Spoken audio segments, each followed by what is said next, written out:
The broadcast is now starting. All attendees are in listen-only mode. Welcome all, and this is our inaugural success story webinar, I guess. We're very lucky to have our guest Deb with us tonight.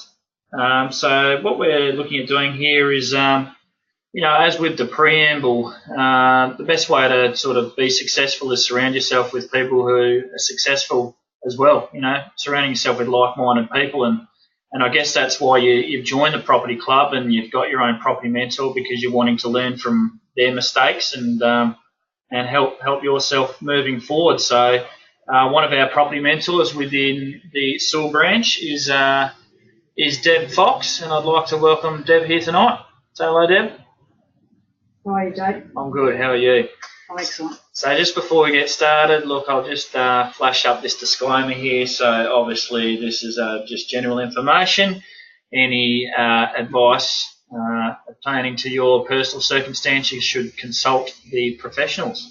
So I'll just, I'll give a quick introduction to Deb myself. So I met Deb several years ago, and she's been a fantastic member of the property club, and I put it to her that it's time that she gave back, and she's been lucky in what she's been able to achieve, and obviously she's still on that journey, but sharing it with her members as well. So it's her opportunity to put back and pass on some of her wisdom and mistakes she's made along the way as well. So there's a couple of stats there on Deb. I'll let you read them, but as you can see, 5 properties, $3 million portfolio, and she does have a couple of dependents, as many of us do, and she's still been able to obtain this fantastic portfolio. So I'm going to fire a few questions at you, Deb. No worries, Jake. And answer them as you so desire. Okay. So I guess the first one, and we had a quick brief look there, but tell us a bit about your portfolio and what it looks like. What it looks like right now in 2018. Okay. Well, firstly, we've got our own home. And we were able to leverage off our own home and get a couple of investment properties. 2 of those kicked off last year, and they've been rented very well for the last 12 months and continuing, so that's great. We have another one in Brisbane and Hamilton that should finalise around May, June this year, and then we've also got our eyes on another property in Victoria, so looking to diversify our area. So that's a good start for us. So you mentioned diversify there. So before you came to the club, I'm aware that you had a couple of properties previously and some not so pleasant experiences there. So tell us, what was sort of the difference with the properties then that you're associated with, why you got out of those properties, and what sort of made you come back to wanting to invest in property? Yeah, there's a couple of good questions there. The first one is we started investing in property probably early 2000s. Prior to that, we were self-employed. We didn't have a lot in super, and we realised that we needed to have something for our future. So the first investment property we bought was an older home, bricks and mortar, 28 years old when we bought it, so there's not a lot to depreciate. But the comfort factor, I guess, was that when we went to look at the property, the lady that was renting the house, we actually knew them. My husband knew them, and she had a cake in the oven, and the smell was walking through the house. And whilst John was talking to her in the kitchen, I was the one that was going around the building and having a look at all the things that we needed to be careful about. So the good thing about that property is that although it was priced right in the market when we were ready, and although it had 28 years on it, there was a comfort factor that we knew the people weren't going anywhere; they were going to be renting it. So there was we felt comfortable that that investment was going to be paying for itself and that we weren't going to be hurt. Interesting, the investment loan started off at 6%, and then the interest rate started to rise again, and that restricted our cash flow a little bit. 2 years later, we bought another property. We bought off plan with a different developer and broker, and the experience wasn't real good. We weren't, I guess, as individuals, you don't have to fall in love with your broker or your financier or the developer that you're dealing with, but You certainly want to build a relationship, and both John and I didn't speak to each other about it. We both felt a bit uncomfortable. We ended up getting the property. It was a good property at Springfield Lakes, an up-and-coming suburb, but we didn't read the fine print, and we found that there were things that we thought we were getting on the plan that we actually didn't end up with. So whilst we got a property and it made some gains, yeah, there was a little bit of mixed emotions about the actual purchase of it. So how long did you hold on to those properties for until you decided to sell them, and what was the driving factor behind selling those properties ultimately? Yeah, the driving factor was probably cash flow. That was the ultimate thing. We were still educating our kids. They were in private school, and the interest rates had gone up to about 8.5%, nearly 9%, and cash flow was really restricted. We were getting a reasonable return on investment, but just wasn't sustainable for where we were at. And so we decided that it was time to let them go and maybe look at a different strategy. So we got rid of one of the properties in one financial year, and then the next financial year we got rid of the other property, and then we reassessed things, and we went back into just salary sacrificing into super until the kids were of an age where we could actually, commit and have a bit more cash flow. That was probably the real factor. Yeah. It's funny you talk about interest rates there, and even myself when I started out, 6% wasn't too crazy, but many of the members we work with now, if there's a 4 in front of it, or even a 5, they're not too happy about it. It's all relative, isn't it? Yeah, it is all relative. I mean, when we first bought our first home, interest rates were only 9%, but of course in the 90s, in the recession that we had to have, we ended up paying 16.9%. So when I look at that, and we were able to survive that as a young couple just starting out, where we're at now, like 4 or 5% interest rates, are just fantastic. It just makes us smile. Yeah, absolutely. So, so you spoke about there, obviously taking matters into your own hands and taking control of your future. We all know the changes to the pension and whether that's going to last, and superannuation, the goalposts keep moving there. Yeah. So I guess you saw property as being your wealth creation tool, I guess, and now the kids are at that age where they're no longer, I guess, classed as dependents and they're on their own, and you've got some sizable equity in your properties. Now you saw it as a good time to get back into that sort of that mindset. Yeah, look, the timing was right. Look, we were never disappointed by getting into property or even getting out of it. It was just timing for us. But you're right. The kids have grown up. They've both got jobs, and so they're not dependent on us as anymore. So it's just been opportunity. The other thing you said was superannuation. The government keeps changing the rules. So, when we started working, your retirement was going to be at 65. Well, the goalposts have shifted to now 67, and more than likely it'll go to, I would guess 70. We are living longer, I guess that's a factor in it, but they've shifted the goalposts on me. So I needed to think about, or we need to think about, taking a lot more control. Yep. And the only way to do that is to get investments where you can make decisions and where you're satisfied with the decisions.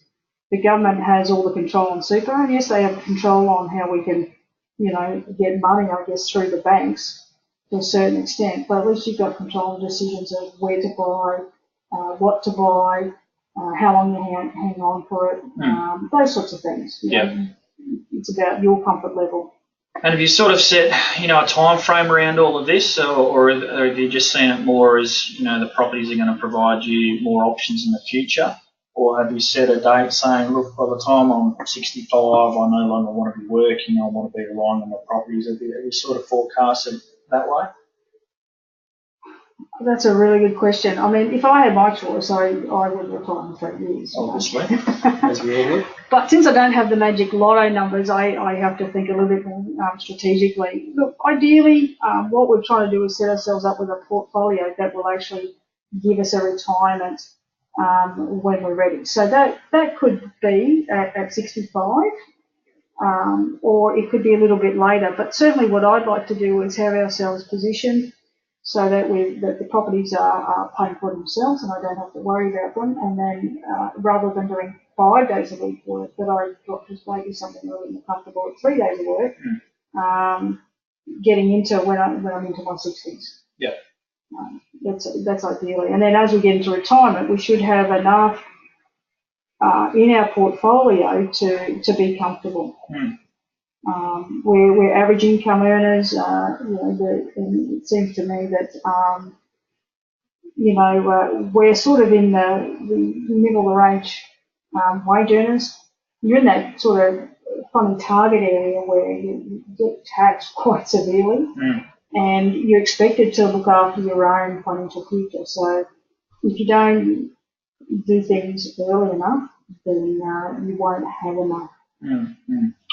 And I guess you spoke before, we touched on diversifying, I guess, where you've purchased a property, but I guess, property type.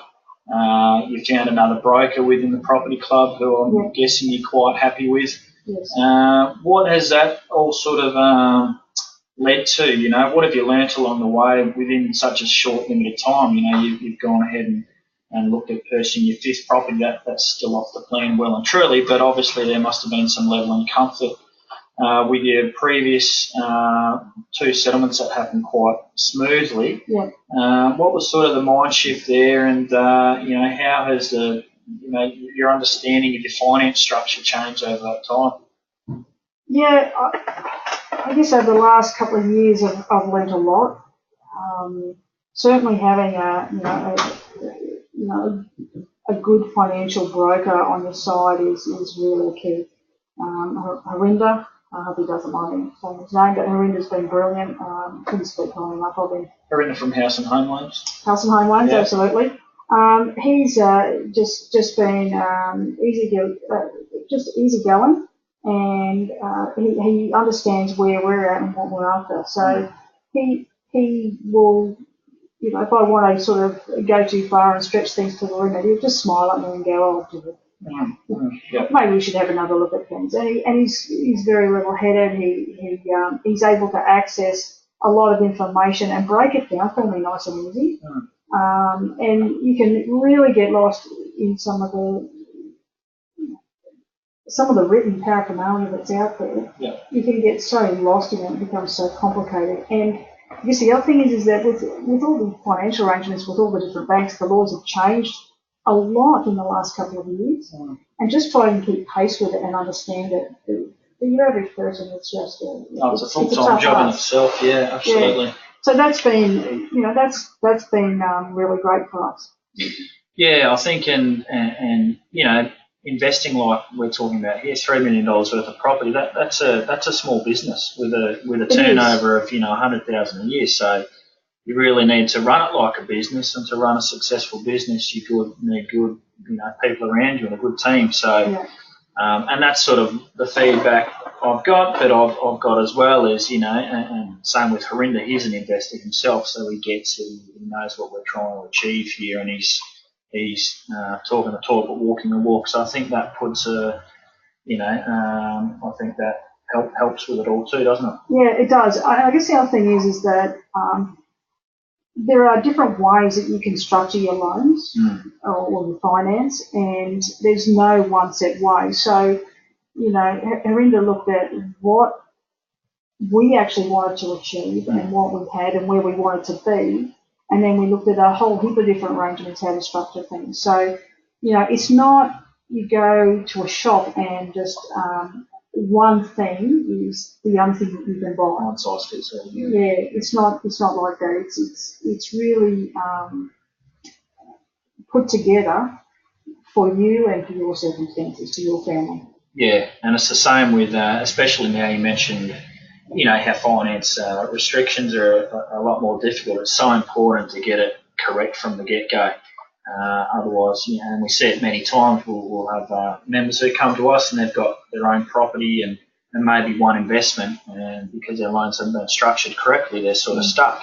Whereas if you can get the groundwork and the foundation solid, and you've got an end game in mind and you sort of work backwards from there, that's a really important way of going about it. I think the other thing too, Jake, is when we started out, when John and I started out, we really only had the choice of, the 4 big banks.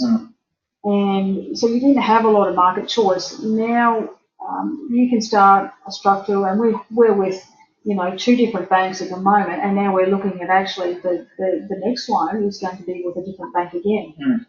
So you can use different financial institutions. You don't have to stay for one bank all the way through, and that actually gives you leverage for negotiating better rates. Correct, yeah. So that's been something different that we wouldn't have thought of before, being just being like a classical traditional investor where you just go to the one-stop shop. It's really the last couple of years opened up our eyes as to what's actually out there and what you can do with your money. And that sort of segues on to the next question I was going to ask regarding finance. Obviously, having our finger on the pulse a fair bit, we've seen it move so much in the last 12 months. Obviously, highlights the importance of a good broker, but you've got these 2 pending settlements. One, within the next 4 or 5 months. One a couple of years away, so we won't speculate too much on that one. But you mentioned the big 4. You're now seeing as though the second-tier lenders and the ones that might not be so heavily governed by our favourite people, APRA and the likes. Are you finding that's sort of what you're looking at with Harinder at the moment? Yeah, absolutely. And you've got a couple of choices there. Once again, it's not just 1 or 2 choices. You've got a few. So, I think there's Easy Mortgages and there's Pepper and there's a few others available. So it's good to have a broker where they do all the crunch work and all the negotiations. And that's the other thing you find is if you go to one bank, they'll offer you a particular rate, say it's 4.9%, you'll go somewhere else, and when you work out the fees and the equivalent, you might be getting it down to 4.7. So we've had some really good luck, and also the variety of what you can do when you've got, those second-tier lenders. They're a little bit more willing to discuss terms, I think, because there's one to get your business, but I guess the other catches is that they're going to be negotiable on your interest rates. Yeah, correct. Yeah. So what? Well, I guess we can all relate to this. We've all probably got one handbrake in our relationship. I know I certainly do, or did anyway. That might have eased off slightly after seeing how successful property has been for us. But for yourself, was it between yourself and John? Was there a handbrake in particular at all? Yeah, look, John, I understand shares. I had shares when I was younger, and I don't mind shares. But for John, it's got to be bricks and mortar. It has to be something he can substantially touch and see, So that was part of the handbrake. The other one is that when as I said earlier, when we first started, he needed to be comfortable with the transaction. So the first house we bought, as I said, it was 28 years old, nothing much to depreciate. We knew we were going to have to spend some money on it. The cake smelled good. The cake smelled good, and he knew the people. And look, they rented off us for 10, 11 years, never missed a payment, never were a problem. They were a dream run, as investors go. And that was the opportunity to get him in. So once he felt comfortable with that, that was great. I think the other part I was going to just jump in and say was that when we first went into investing, we had all this emotion tied up in it.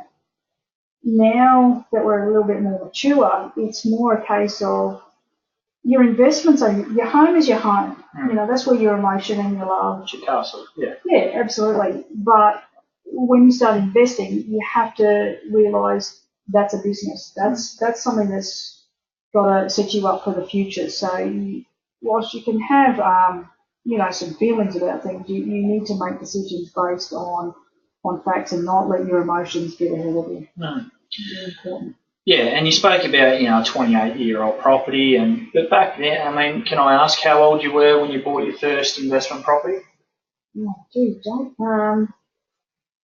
We would have been, say, mid-30s.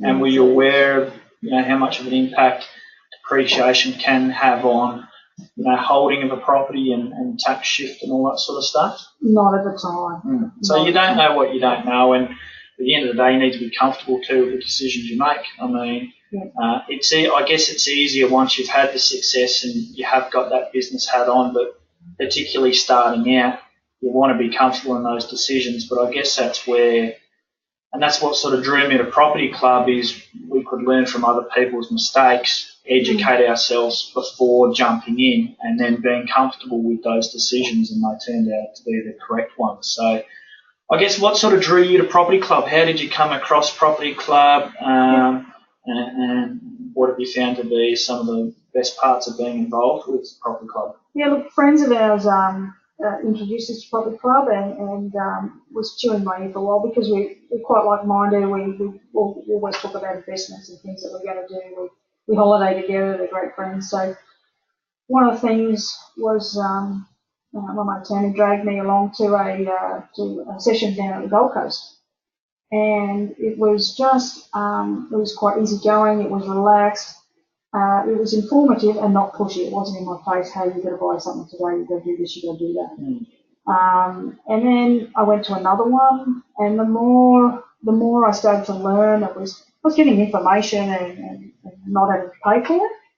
That was, I guess, a free service. But I was learning more, and I was becoming comfortable with the people I was surrounded by. And people weren't, those that were in the Property Club, I started to realise they're hard workers, just like John and I. Variety of backgrounds, and they were willing to share their stories. And not everybody starts off with total success. There's pitfalls and there's mistakes that we all make, and we all learn from them. And people were willing to actually share that. There wasn't any holding back. So that was really, I guess, a puncher to get us really right back into where we wanted to be, building our future. Yeah, that's sort of the thing that drew me to Property Club as well. I mean, I've been involved for a number of years now, 7 or 8 years, longer than that, 10 years. That's scary to think. But it was just, the ability to talk to everyone was so down to earth, but willing to share their mistakes that they've made, and and that's quite rare, I think. In talking property, and it's all shiny stuff, but there are problems that come along the way. But it's even being able to talk with like-minded people to sort of express those things and keep each other motivated as well, because it is a long-term thing, property investing. Don't get me wrong, it's that's right. But it's great to have that sort of community, I guess, and the club behind you. Yeah, it always makes me laugh. Like, if you talk to someone who's had a big win at the pokies, they'll tell you they've made a big win at the pokies, but they never tell you how much they actually had to put in to start off with. Whereas this has been different. Yeah, it's been a great experience. So you've got 2 lovely kids. Yes, we do. So they're at the age now where they potentially could look at getting into the property market, or at least educating themselves. So. And being in Queensland, I mean, I must say the government incentives in place are brilliant for young people. We've got it better than any other state in the country. So are they interested in property? Are you pushing it onto them? Are they asking lots of questions? Where are they sort of at with things? Yeah, look, my son's a 23-year-old. He's a plumber, so he's just out of his trade by a year, and he's always had difficulty saving. But he's certainly keen, and he's actually just at that age where him and his girlfriend are starting to think about property and where they'd like to be in a few years. My daughter, she's keen to move out, but she spends more money than she earns, Jake. Yep. So don't have girls. Just warning you. I have a wife, don't forget. Yes. So, but she's come along to the last couple of convoys that we've done. And starting to look and starting to get a feel for what is possible for her, what she could afford, what she actually likes. That's the other thing. She goes on these convoys and she's looking at different places and going, oh yes, I can see. I like this. I don't like that. I like the location. It's close to transport. So and so she's by default she's learning as well without. A lot of young people don't necessarily want to listen to mum and dad necessarily. So if you surround them with, people that are like-minded, and if you start to show them things without telling them things, that's also a great opportunity for helping them for their future. Yeah. So we also, just a little segue there, I guess, we run a division within the property club called the Young Investors Club. I'm actually involved as the president there. So I guess that's where we try and take it a little bit more specified and specific for younger people and some different strategies. And that's where my true passion is, to be fair, that, helping a young person get their first couple of properties. By the time they, settle down and have kids and get married, they've really set themselves up for the future there. So, just a little plug there for the Young Investors Club. Yeah, look, I think it's a great idea, because the sooner you start, the better off you're going to be in the long run. Yeah, absolutely. So, obviously, you need to enjoy life. It's not all work, although that's what it feels like a lot of the time. Sure. But we work hard for a reason, and you need to enjoy yourself. So, what do you guys do for fun, and what gets you excited? Yeah, well, I guess what gets us excited now, because the kids are off our hands, we can plan to have some holidays. So back 18 months ago, we were able to go to Kelowna in Big White in Canada, which was just fantastic. The kids did come with us, and that was told them very upfront that was the last holiday I was planning for with them. If they want to come with us in future, then they're welcome to, but they're going to pay their way. Yep, fair enough. So I think it's just John and I now. Yep, perfect. So we're planning some holidays, which is just great, because you don't want to work and just continually work and work and work. As for other hobbies, like John loves doing a bit of landscaping around the house. He loves paddleboarding. He's on into paddleboarding. Really loves that. Me, I just tend to try and find some time to relax in between bits and pieces. Yep. Yeah. All right. Well, I've got a couple more questions for you. So, what decided, apart from me pushing you, what made you decide to become a property mentor? Yeah, probably some very selfish reasons, I think, to start off with. I wanted to learn more. And I thought the way to learn more is actually become a property mentor, because that means that I have to do a bit of reading, I have to do a bit of research. But the flow-on effect is that I find out more, which will help also selfishly build my own portfolio. So I guess that was one of the reasons. The other reason was I just wanted to surround myself with like-minded people. And learn. Learn off others. And you hear people's stories when you function on the weekend, and you hear people's stories, and you learn something, and sometimes they learn something off you, and you just think that, you've been able to give back a little bit.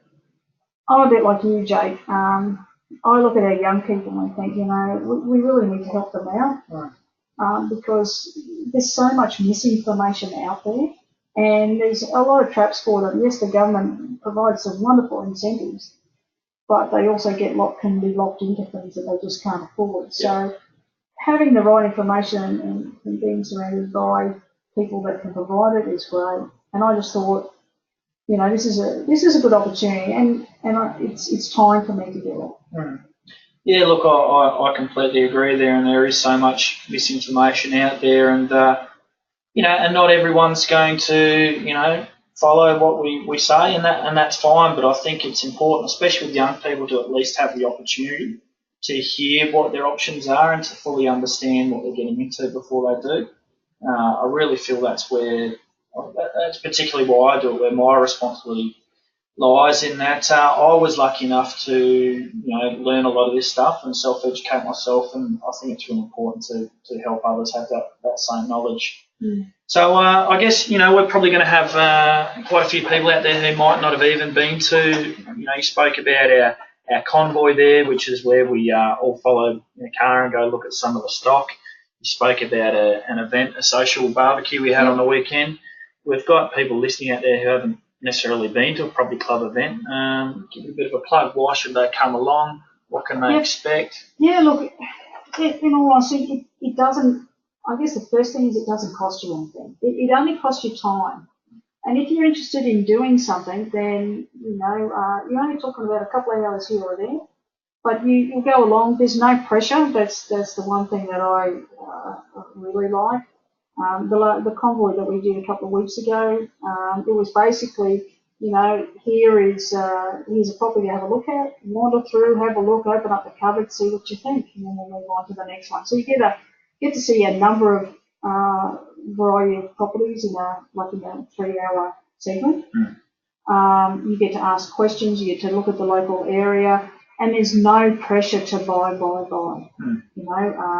You're allowed to make up your own mind if and when you're ready. And the same with the barbecue that we just had on the weekend. I got to meet a couple of different people who I'd never met before, had similar interests. It was good. We were able to have a chat, and there's no pressure. There's no pressure. Yeah, brilliant. So, yeah, look, we all those people out there listening, look, we'd love to have you along to some of our Property Club events. We do regular workshops. Look, we're Australia-wide, but the Sewell branch here, we're obviously based in Queensland. We try and cater to where you guys are situated. Our head office is at 8 Mile Plain, so, it'd be great to have you along at some point. I'd like to thank Deb very much for her time this evening and sharing with us, your personal journey, and we really appreciate that. And I'm sure you're looking forward to meeting many of these people listening at one of our events soon. Yeah, absolutely. And thanks for the opportunity, Jake. It's my first time doing a webinar, so I hope it doesn't come over too corny. But just enjoyed the opportunity, and once again, I just found something new how to settle this, so it's great. Oh, there you go, Deb. Well, thanks very much, Deb, and look, thanks for everyone who's listened in live, and also those who have listened to the recording. So, look, we're going to wrap it up there. Like I said, this is going to be an ongoing feature. We're going to try and do on a monthly basis. Please keep an eye out for our Sewell branch newsletter that goes out once a month, and our upcoming events. You'll be getting those via email. If you don't believe you're getting these, please get in contact with myself or your property mentor. And but enjoy the rest of your evening, and have a good night. So thanks, Deb. Thank you, Jake. All right. Thank you all, and look forward to seeing you at a Property Club event soon. Have a great night.